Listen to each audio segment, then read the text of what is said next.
It's like I'm in the fourth dimension and somebody's asking me to describe it verbally, and that's what the fourth dimension is all about, is no words, no symbols, no images, all pure, real energy and vibrations.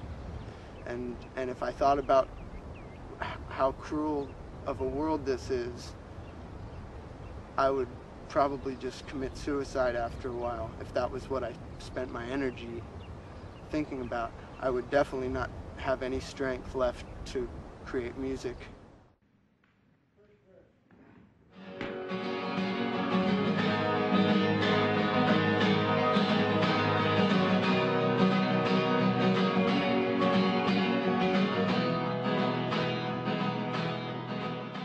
I'll get an erection when I'm working on something, or writing, like playing guitar, and I'll just go masturbate. Or sometimes I'll try to hold back because I'll see the orgasm as something that will be detrimental to my strength creatively. So sometimes I won't, I'll see that erection as being my enemy.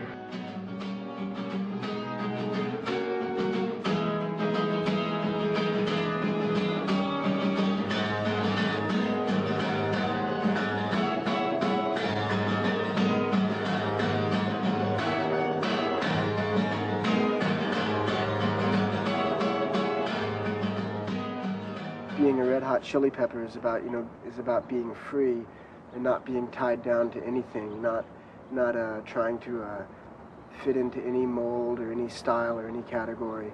And just as far as a lifestyle which extends, your lifestyle extends to the way you look and the way you talk and the way you act.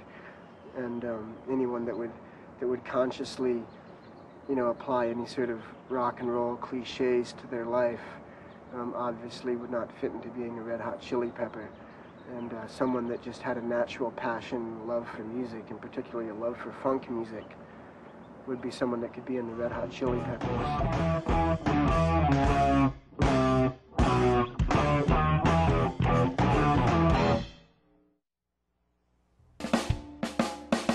Anthony returned from Mexico a month later, clean and sober, for now.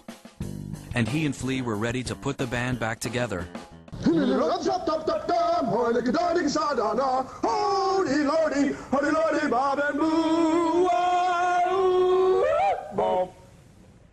After months of auditioning and checking out local bands, they came across 19-year-old guitarist John Frusciante. Let's not forget who I am. I'm John Frusciante of the Red Hot Chili Peppers!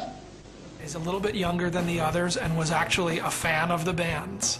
This was somebody who was going to all their shows, could play all their songs, was kind of a Chili Peppers groupie. He was this little kid that came through, that was wide-eyed, innocent, but could play his off. He was an obvious choice for the Peppers' vacant guitar spot, and Flea and Anthony had no trouble persuading him to leave his band and sign up with them.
That wasn't the next song. I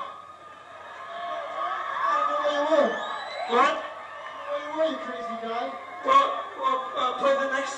He knew how to play the songs, he knew the material, he could fall in and immediately be up to speed. The part that I think they didn't anticipate was, above and beyond that, he was this incredibly gifted, visionary musician. But they still needed a drummer. After months of searching, the auditions had yielded little more than pounding headaches.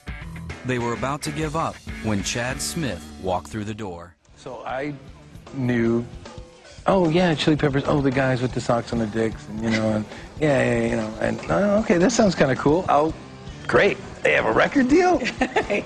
I'm in. They were holding auditions, but again, it was a friend through a friend of a friend thing. I pick up my kit, I'm bringing it in, and the first person I see is Flea, and he's like, so, is that your breakfast? And I'm like, it's like 4 o'clock in the afternoon. What are you talking? He's laughing at me, you know. And I'm like, whatever, you know. And I'm like, this guy's kind of weird, you know. So I'm setting up my kit, and we just started to jam. And it's so funny because what we did that for those first notes that we played is still what we do today, is just improvise. He starts a bass line, and back then we were all about fast, hard funk slap, and John is just playing as hard as he can, and I'm going, this is f***ing great, I'm yelling at him, he's like, holy shit, look at this guy.